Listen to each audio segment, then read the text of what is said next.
전미예수님 가톨릭교회 교리서 함께 하도록 하시겠습니다. 성부와 성자와 성령의 이름으로 아멘.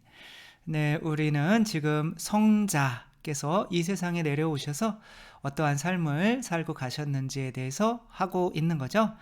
그 역사적인 사실을 배우는 것이 아니라 그 역사적인 사실이 우리에게 이야기해주는 그런 신학적인 내용이 의미가 무엇인지를 배우고 그것이 바로 우리에게는 교리가 되는 거죠.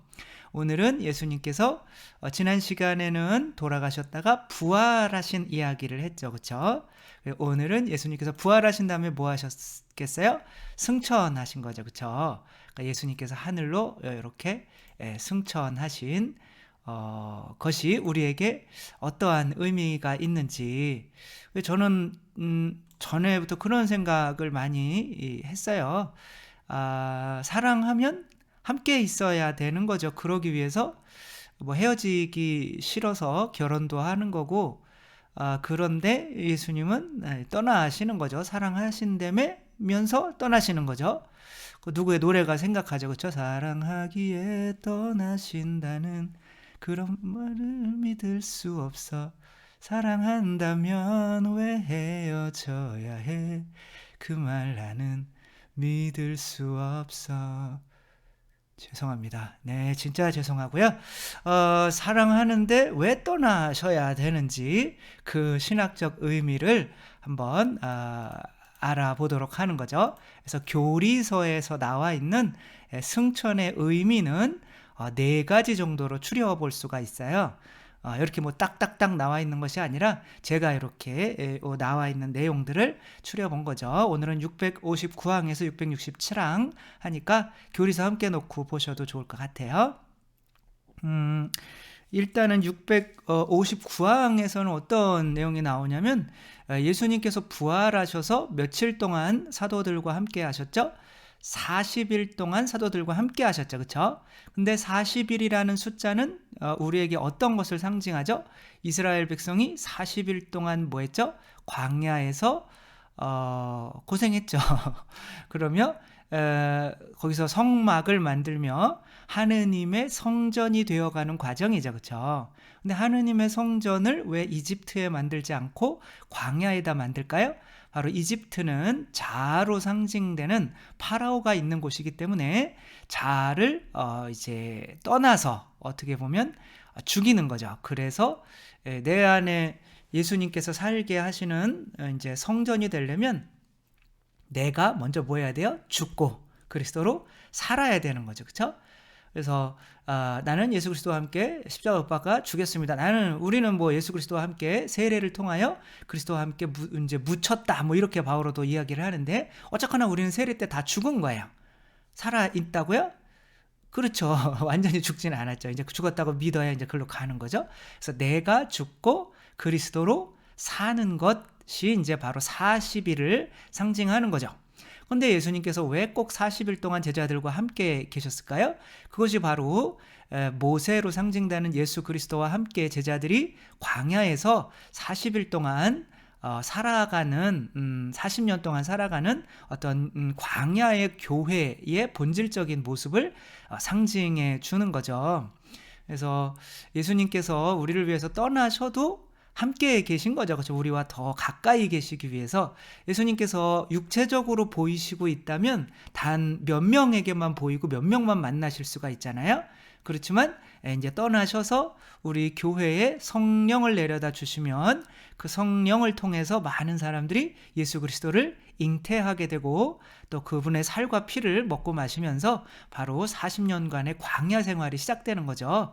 예수 그리스도의 성령, 그 바위에서 흘러나오는 물이죠. 그렇죠? 그 다음에 그분의 성체, 그게 바로 만나죠. 그렇죠? 그런 40일 동안 머물러 계셨던 거는 이게 앞으로 당신이 승천하시고 나서서 부활하신 예수님과 함께 걸어가고 있는 교회의 모습을 상징하는 거죠. 그래서 우리들의 교회는 예수 그리스도께서 떠나셨다고 믿어야 되는 건가요? 아니면 더 깊이 우리와 함께 계시다고 믿어야 되는 건가요? 더 깊이 함께 계시다고 믿으면 무섭죠. 그렇죠? 그래서 막 놀고 있고 막 그냥 안 좋은 일 막 하고 있는데 예수님께서 함께 계셔요. 그러면 그냥 깜짝 놀라고 무섭죠. 근데 이제 그런 영성을 뭐 대부분의 성인들이 잘 추구를 하셨지만 특별히 유명하신 분이 그 프랑스의 로랑 신부님이죠. 그 로랑드 레수렉시옹 부활의 로렌스 수사님, 라우렌시오 수사님인 거죠. 그러니까 이제 라우렌시오 수사님은 50세 가까이 돼서 이 수도원에 들어가신 거예요. 근데 이제 여러 가지 기도의 방법을 수도에서 가르치잖아요. 묵상도 가르치고 뭐 관상도 가르치고 하는데 도저히 안 믿는 거예요. 기도에. 근데 기도의 기본을 안 가르친 거죠. 어떻게 보면 안 가르치셨는데 조르셨는지 모르겠지만 기도의 기본은 뭐예요? 그분이 나와 함께 계시다는 것을 믿는 거죠. 그렇죠? 그래서 그분이 함께 계시는데 우리가 할 수 없는 행위들이 있죠. 그런 행위들을 안 하기 시작하면 이제 내가 사는 것이 아니라 그분께서 사시는 것이 되는데, 이분이 그렇게 늦은 나이에 수도자가 됐는데도 음식만 하고 뭐 처음에는 이제 구두 수선을 하는 일을 했는데 처음에 내가 왜 그냥 여기 들어가서 이 고생하나 막 마음에 안 들고 막 기도를 해도 안 되는 거예요. 뭐 기쁘지가 않은 거예요.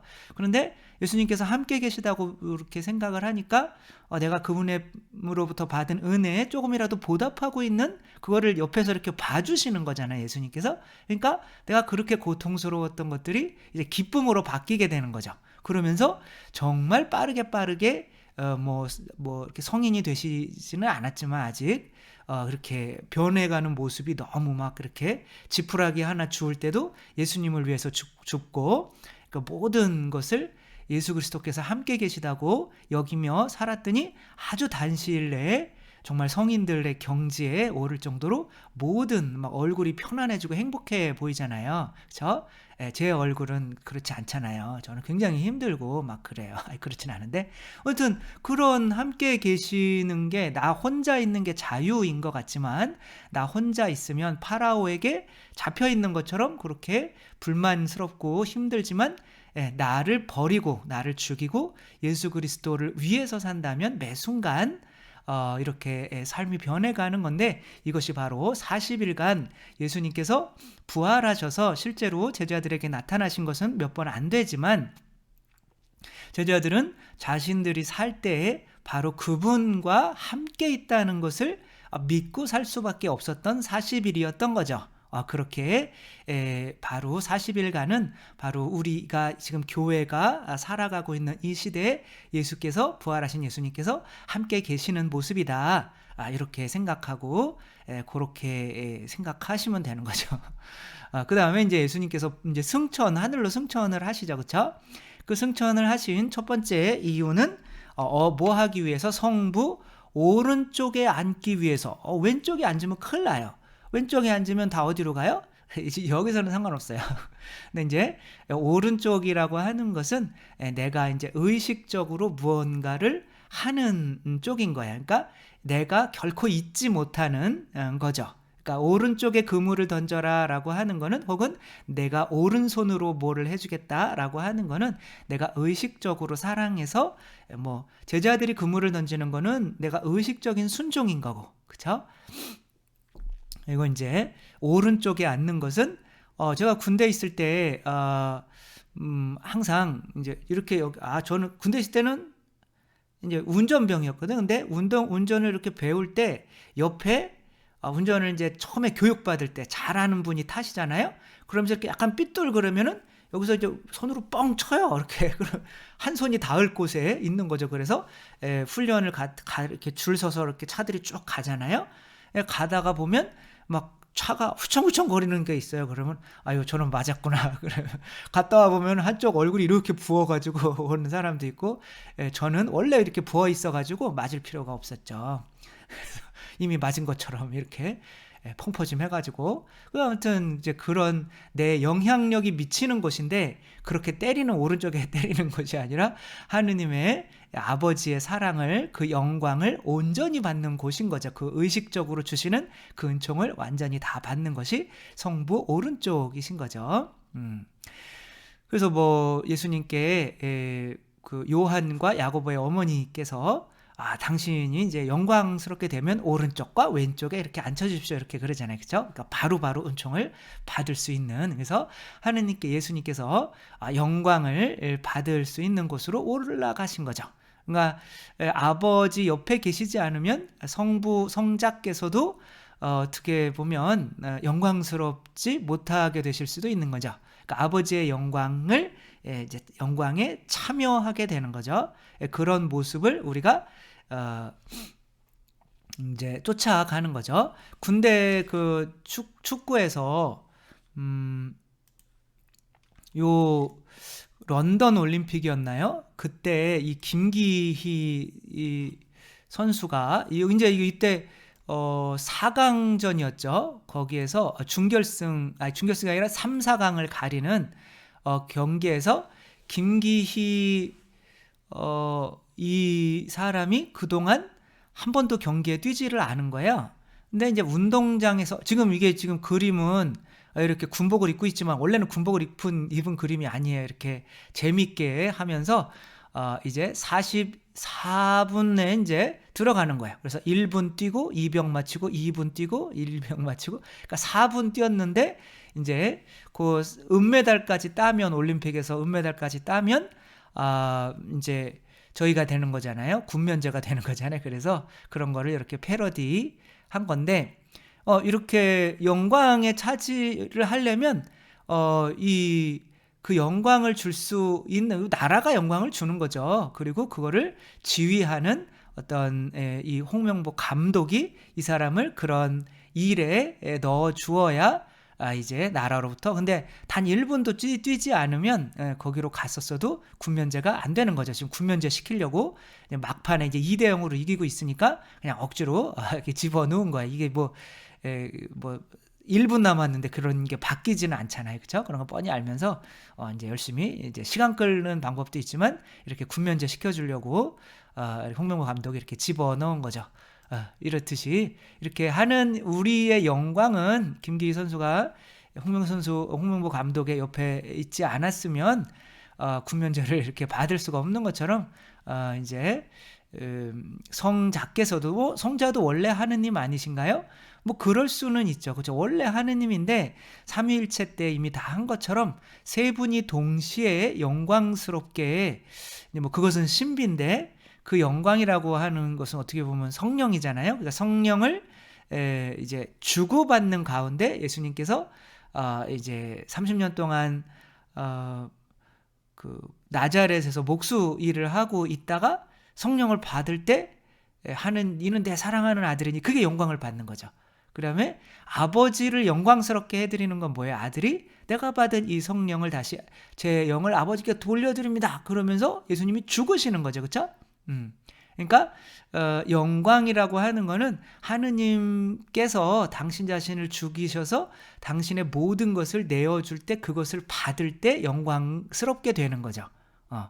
네, 그러니까 이제 아무튼 뭐 그런 영광을 받는 게 첫 번째 의미시고, 그동안 이제 영광을 받기 위해서 많이 뛰셨잖아요. 그렇게 영광을 받는 거고, 두 번째 승천의 의미는 뭐라고 이렇게 교리서에 설명을 하냐면, 승천은 강생의 완성이다, 이렇게 이야기를 해요.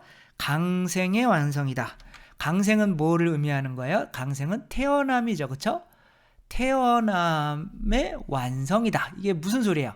그러니까 태어날 때부터 뭐로 향하고 있었다는 거예요? 승천을 받아서 영광을 받을 것으로 향하고 있었다는 거죠. 그러니까 저도 유학을 나가라고 이제 주교님께서 이렇게 명을 하셨는데, 저는 순종하는 마음으로 안 나가겠다고, 왜 이러시냐고, 나한테 지금 본당신부 나갈 날이 지금 며칠 안 남았는데, 본당신부도 이제 주교님이 내보내 주시는데 나가기 싫어가지고, 그러니까 주교님이 자, 주교 뜻을 따라야 되는지 안 따라야 되는지 한 달 동안 기도하고 다시 나한테 연락해, 그러시는 거예요. 그래가지고 그런다고 그랬죠. 그리고 이제 근데 한 가지 주제로 한 달 동안 기도하는 거는 미쳐버려요, 사람이. 그래서 2주만 묵상하고 나가겠습니다 이러고 나갔지만, 또 마음을 잡는 데는 또 오래 걸리는 거죠. 이제 뭐 나 몸만 이제 순종한 거고 또 마음까지 순종을 하는 데는 또 오래 걸렸지만 이제 갔다가 와서는 이제 그런 게 보내주신 것에 대해서 이제 참 감사하죠, 그렇죠? 고생하기 싫어서 그렇지만 그런 고생이 마치고 났을 때는 그 영광이 있다는 것을 이제 아시니까 힘들어도 억지로 이렇게 순명하도록 보내시는 거죠. 예수님께서도 그렇게 아버지께 이렇게 순명을 받으셔서 오셔서 소명을 받으셔서 오셔서 순명하셨기 때문에 그 영광을 아버지께서 이렇게 주실 수가 있는 거죠. 그래서 영광을 받는 거기는 하지만 바로 소명을 수행해야만 영광을 받는 거고, 그 소명을 수행하기 위해서 태어나신 게 강생이죠, 그렇죠? 그러니까 제가 유학을 비행기를 타고 갈 때는 기분이 좋았겠어요, 더러웠겠어요? 더럽다는 말은 잘 쓰면 안 되는데 아무튼 굉장히 안 좋았어요. 근데 정말 아름다웠어. 저는 그렇게 아름답게 이렇게 내려본 적이 없어요. 한 20분 동안 노을이 막 구름 사이에 빨갛게 노을이 졌는데 그 노을 사이를 비행기가 이렇게 내리는데 너무 진짜 천국에 온 것 같더라고요. 근데 로마가 딱 보이면서 욕이 막 나오려고 이렇게 했던 기억이 나네요. 그러면서 뭐 로마에 이제 뭐 신학생 때까지 합쳐서는 거의 10년을 있었는데, 그러면서 이제 가이드를 오는 신부님이나 이제 막 가이드를 해줘야 되잖아요.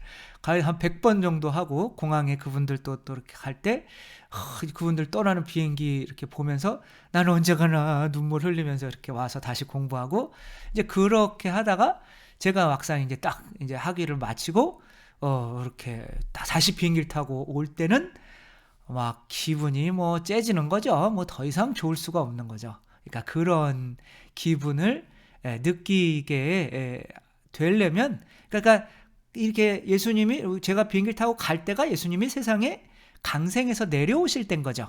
근데 제가 비행기 타고 갈 때가 다시 비행기 타고 올 때에 완성되는 거죠. 그렇죠? 마찬가지로 예수님께서는 이 세상에 그러한 소명을 가지고, 우리를 구원하시기 위한 소명을 가지고 오셨다가 다시 돌아가시는 어떤 이어지는 내용이다라고 생각하시면 되겠죠. 그 다음에 승천의 세 번째 의미는 뭐냐면, 또 교리서에서는 뭐라고 이야기하냐면 십자가는 승천의 또 시작이다, 이렇게 이야기를 해요. 600 몇 항이죠? 662항에서.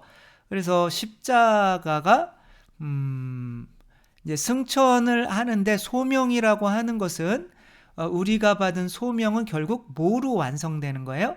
예수 그리스도의 십자가로 완성이 되는 거죠. 그래서 내가 이렇게 어디 그런 내용, 나는 땅에서 들어 올려주면, 662항 보면 나는 땅에서 들어 올려주면 모든 사람을 나에게 이끌어 드릴 것이다. 근데 여기서 내가 들어 높여지는 것이 십자가에 들어 높여지는 것인지 승천을 하는 것인지 명확하지가 않아요. 물론 십자가를 의미하는 걸 수도 있는데 이것이 승천하는 걸 수도 있는 거잖아요. 그렇죠? 그러니까 예수님께서 승천하시면서 이제 복음을 전하라고 제자들을 파견하시는데, 그 십자가 위에 들어 높이 들림은 승천으로 하늘에 높이 오름을 의미하고 예고한다. 십자가는 승천의 시작이다. 이렇게 나오고 있어요. 그래서 십자가와 승천과 연관이 돼야 되는 거죠. 그래서 강생과 연관이 돼야 되는 거고, 십자가는 뭘까요? 제가 나가서 그냥 고생은 별로 안 했지만 그래도 고생을 조금 하면서 공부를 막 하는 거죠. 이게 저절로 뭐 학위가 고스톱 쳐서 따는 건 아니잖아요. 그렇죠? 고스톱 잘 쳐서 따면 다 따죠. 아니야, 다 고스톱도 어렵잖아요. 저는 항상 이는데, 이제 그런 십자가의 어떤 보답이 이제 하늘나라의 승천의 영광인 거죠. 그런 고생을 하지 않으면 그거에 합당한 은총을 받을 수가 없는 거죠. 그래서 제가 지금 뭐 부모님한테 아무리 지금 잘하더라도 부모님께서 저에게 고생하신 막 그런 굳은 살, 막 그런 흔적들 있잖아요. 그죠? 그 어렸을 때 잠깐 봤던 그 흔적들, 그분이 나를 위해서 고생해 주셨던 흔적들을 생각하면 지금 제가 아무리 노력해서 뭐 부모에게 아무리 잘한다고 하더라도 그런 은혜에 보답할 수는 없는 거죠. 불가능하죠. 그렇죠? 그렇지만 그렇게 자꾸 보답을 드리려고 해야 되는데 큰일 났어요. 불효자는 우입니다. 그래도 그렇게 하려고 이제 노력하는 것은 바로 그분들이 나를 위해서 그만큼 고생해 주셨기 때문에 나도 영광을 드리려고 노력을 하는 거죠. 그렇죠? 그렇게 십자가 당연한 이야기들인데 이철환 작가의 그런 이야기도 있어요. 아내가 이제 집이 가난해서 이제 IMF로 이제 명퇴 당하고 집에서 이제 남편이 실직을 해서 직장을 찾고 있고, 이제 아내는 밖에 나가서 식당에서 고깃집에서 이제 일을 하면서 자식들을 고기를 먹이고 싶어서 이제 고깃집에서 일하다가 이제 고기가 이제 구워 먹다가 남은 것들 있잖아요. 그걸 막 싸가지고 이렇게 와서 아이들한테 구워주니까 아이들이 너무 맛있다고, 고기 너무 맛있어요. 그러니까 남편도 어디서 무슨 돈이 있어서 고기를 사왔어 이제 그러며 이렇게 먹고 있는데, 이제 고기 이렇게 주물럭 같은 거였나 봐. 안에서 누가 이제 껌 씹다가 그 껌을 이제 그 껌종이에 은박지에 싸서 이렇게 넣은 거예요. 그러니까 버려지는 고기를 가지고 온 거죠. 근데 아이들이 볼까봐 남편이 빨리 그거를 주워서 이제 먹고 막 오물오물 그거 맛있네. 그리고 이제 혼자 나와서 이제 우물에서 울면서 그런 뭐 그런 이야기가 있어요. 그러니까 아내가 날 위해서 저렇게 우리를 가족을 위해서 고생하는 모습을 보면 남편은 아내를 영광스럽게 하고 싶을까요? 이거 남이 먹다 말인 거 가져와가지고 이거 껌종이 봐 뭐 이렇게 하는 남편은 바로 이혼을 해버리면은 안 되죠. 그래서 이렇게 아무튼 십자가 때문에, 그래서 승천은 이제 승천의 시작이다. 뭐 이렇게 영광의 시작이다. 이렇게 보시면 되는 거고, 그다음에 네 번째 의미는 승천은 사제직의 연속이다. 이렇게 나와요. 자, 새롭고 영원한 계약의 유일한 사제이신 예수 그리스도께서는 사람 손으로 만든 성소에 들어가지 않으셨습니다. 성소라고 하는 것은 이제 성전에서 향을 피우고, 오른쪽에는 떡을 봉헌하고 이렇게 빵을 봉헌하고, 왼쪽에는 이제 메노라라고 해서 등잔불에 기름이 꺼지는 게 아니라 불이 꺼지지 않게 기름을 계속 채우고 있는 거죠. 그걸 성소라고 하고, 그 안에 계약의 궤가 있는 것을 지성소라고 하죠. 그렇죠? 그러니까 성전을 의미하는 거예요. 그러니까 성전으로 간 거야. 다시 읽어드릴게요. 새롭고 영원한 계약의 유일한 사제이신 예수 그리스도께서는 사람 손으로 만든 성소에 들어가지 않으셨습니다. 이제 우리를 위하여 하느님 앞에 나타나시려고 바로 하늘에 들어가신 것입니다. 그러니까 하늘로 올라간 것은 마치 사제가 제물을 드리기 위해서 성전에서 성소로 들어가는 것과 같다라고 히브리서는 이야기하고 있는 거죠.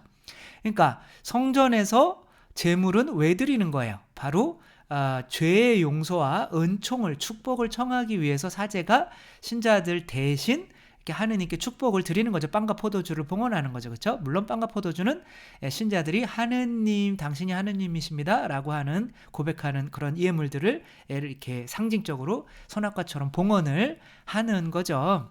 그런 식으로 예수님께서 승천하셔서 그냥 영광만 받고 놀러 가신 것은 아니지만, 그런 것이 아니라 바로 승천을 하셔서 일을 하신다는 거야. 하늘나라 성소에서 우리 구원을 위해서 일을 하신다는 거죠.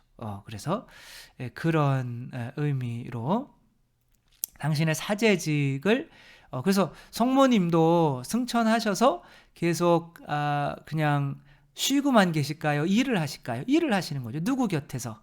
예수님 곁에서. 그래서 우리가 돌아가신 분들을 통해서 우리가 은총을 받으려고 뭐 성인들한테도 기도하고, 뭐 연옥 영혼들을 한테도 기도하면 연옥 영혼들이 하나님과 더 가까이 있으니까 우리를 위해서 기도해주고 은총을 내려주신다고 하잖아요. 그런 게 사제직인 거죠. 사제가 신자들을 위해서 중간에서, 하느님과의 중간에서 그렇게 받아서 전해주는 빵과 포도주를 성체성혈로 봉헌하고 성체성혈의 은총으로 이제 전해주는 그러한 역할이 사제직이잖아요. 카나의 혼인잔치에서도 성모님께서 포도주가 떨어졌다. 그 포도주는 성령이죠. 그렇죠?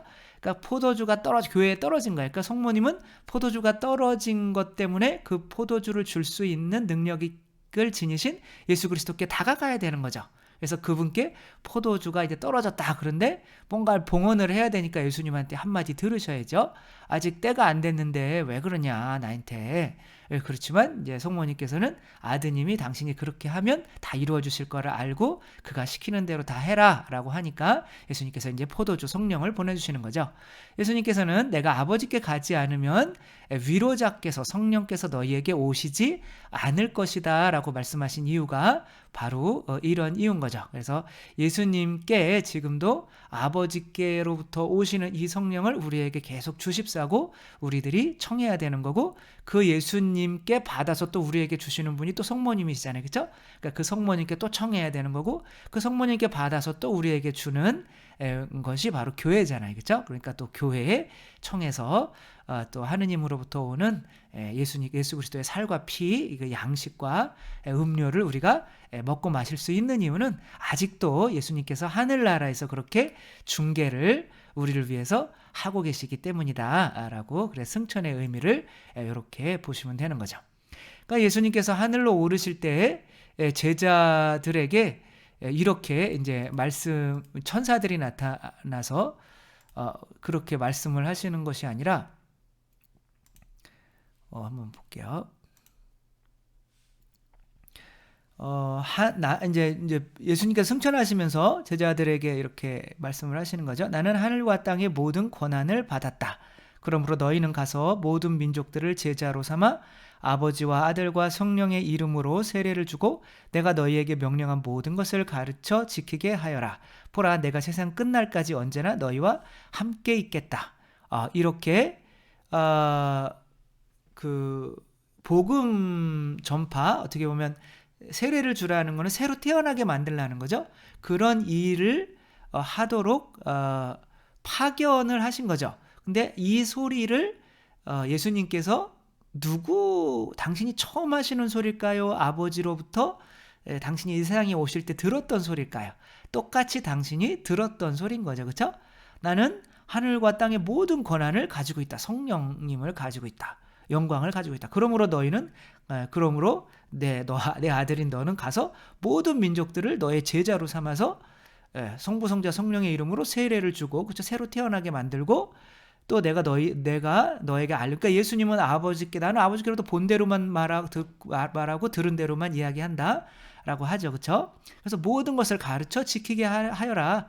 보라, 내가 세상 끝날까지 언제나 너와 함께 있겠다. 예수님한테 그랬잖아요. 그렇죠? 그러니까 예수님께서 나는 혼자가 아니다. 아버지와 나와 함께 계신다. 이렇게 말씀을 하시죠. 그러니까 똑같이 예수님께서 승천하시는 이유는 우리에게 당신의 삶을 똑같이 살고 그 소명을 실천해야만 바로 당신의 영광에 참여할 수 있게 된다라고 말씀을 하시는 거죠. 그래서 예수님께서 승천하실 때는 이제 우리가 누구의 역할을 해야 되는 거예요? 예수 그리스도께서 이 세상에서 하셨던 역할을 해야 되는 건데, 이것을 사랑이라고도 하고 선교라고도 할 수 있고, 그렇죠? 누군가를 새로 태어나게 하는 거라고도 할 수 있고, 뭐 여러 가지로 할 수가 있겠죠. 근데 그냥 사랑 실천 이렇게만 해도 되는 거죠. 지옥 가는 사람들을 구원해 주는 것만큼 큰 사랑은 없으니까 사랑 중에 선교가 가장 큰 사랑 실천이 되는 거죠.